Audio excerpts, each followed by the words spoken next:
Good evening. Welcome to tonight's program. We're going to play some music for you.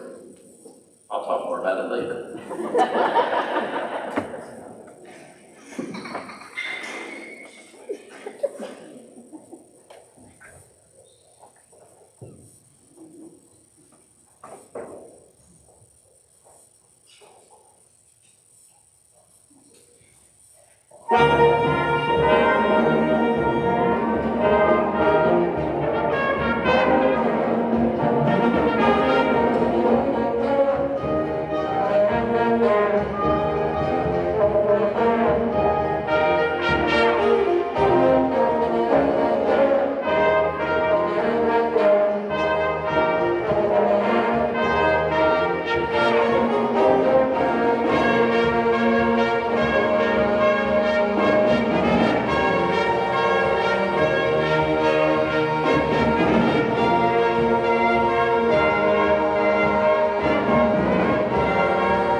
Thank you. Hopefully you all recognize that one, the theme from the movie Ghostbusters, which, just a fun fact, was released June 1st, 1984. I was kind of surprised at that. It wasn't released around Halloween time, but it has become kind of a Halloween tradition. The theme song is by Ray Parker Jr.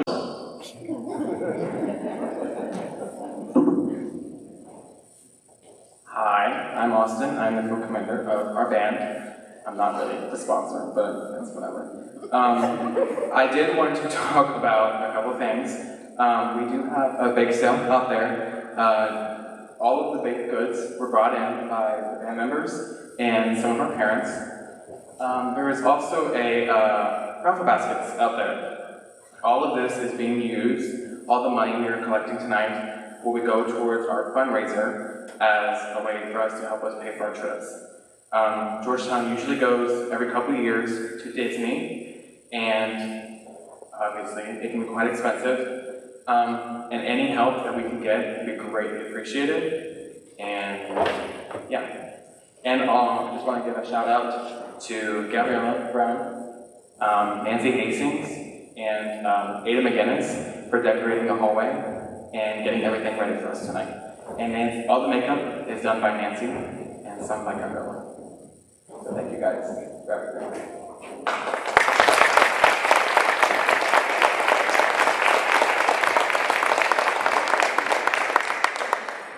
Hopefully you're not too terrified of that. Next up, we're going to play a song called Fins. Maybe some of you know that one, maybe some of you don't. It's a Jimmy Buffett song. And Jimmy Buffett fans are known as parrot heads, a term that originated at a concert in Cincinnati in 1985. Cincinnati's been called the epicenter of Jimmy Buffett mania. This song, Fins, even begins with the line, "She came down from Cincinnati. It took her 3 hours on the train." If you don't know it, maybe you will after we play it. And if you do know it, hopefully you recognize it. Feel free to sing along.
Here's another one maybe you're familiar with, maybe not.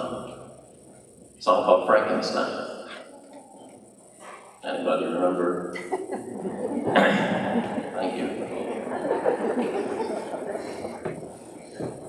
Interesting fun facts about this song. The song's working title during the recording sessions was the Double Drum Song, because they used two percussionists during the percussion solo. Because of the numerous edits and splices needed to shorten the track, because it was just a long jam that they needed to condense down to a reasonable radio-friendly length, someone said that it had become a monster, which gave them the idea for the new title of Frankenstein. The song was #1 hit for the Edgar Winter Group for 1 week in May 1973. But it's a classic. I'll tell you about a song later that never even came close to #1, but I bet more of you know this song than any of these others. So sometimes songs that don't make it to the top have greater staying power. We'll see.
going back even farther into time.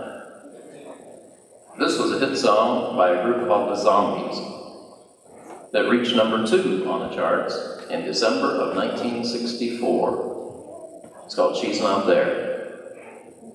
Some of you may recognize the tune once you hear it. I think a lot of the students did.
Here's one that probably even fewer of you know. The song is called Wave. It was written and recorded by Antonio Carlos Jobim in 1967. The song has been recorded by jazz artists nearly 500 times, at last count. Lots of recordings, but they were jazz records, so nobody ever heard them. Except a few of us.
Next up, we have the Monster Mash. Maybe more familiarity with this one, even though it's also old. This novelty song reached number 1 on the Hot 100 in October of 1962. The composer and singer, Bobby Pickett, he played with a band, and they were doing another well-known song of the day, and he started doing an impression of Boris Karloff. A couple of giggles. How many of us know who Boris Karloff is? Okay. Horror movie star of back in the day. And the audience loved it, so the band members suggested that they do more with this idea. So they came up with this song called The Monster Mash, and had a number 1 hit with it. So there you go, The Monster Mash. And there was a dance that went with it, because at the time, there was a popular dance called the mashed potato. Anybody want to come up and do the mashed potato? And apparently, the Monster Mash developed its own dance, which was the same footwork as the mashed potato, but with Frankenstein-type arm movements to go with it. So, if you feel like dancing, there's plenty of space on the floor.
I have to say, I was a little surprised that I don't think any of the students were familiar with this song until we started playing it.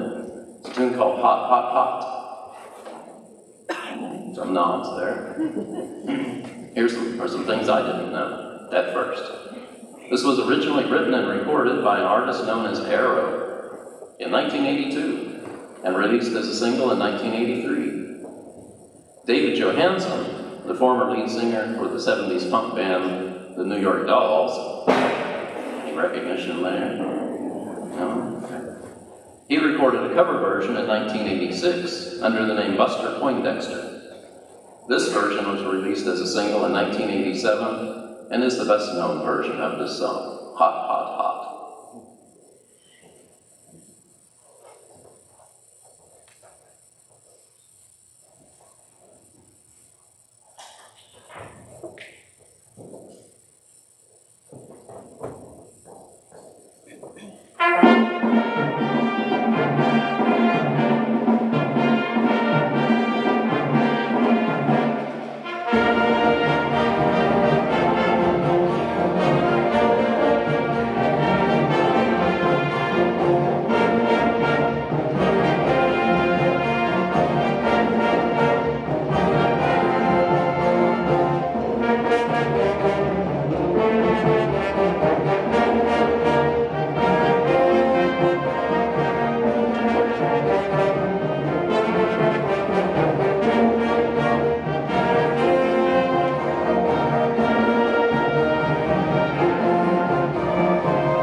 So I said the drawing for the raffle is going to take place at the end. This is our last song.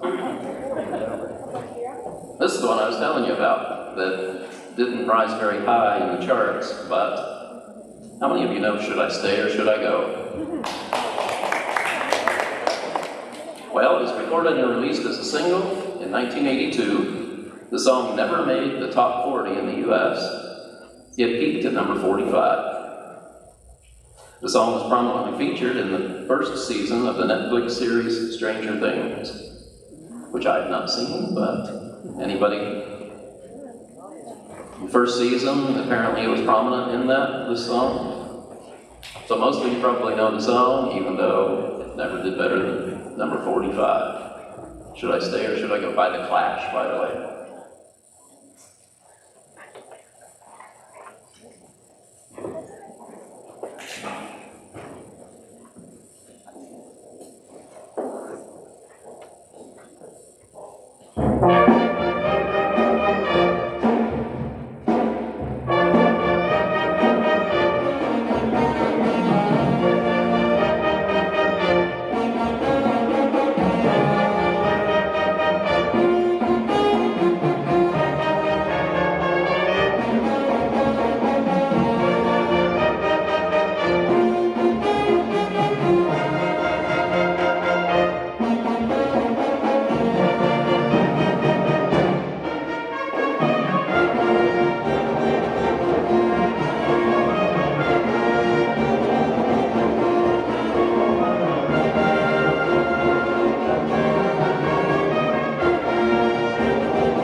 Again, thank you for coming. We chose not to play that song first because we wouldn't want you making that decision that early. So now if you'd like to stay, welcome. And if you'd like to go, thank you for being here. Good night.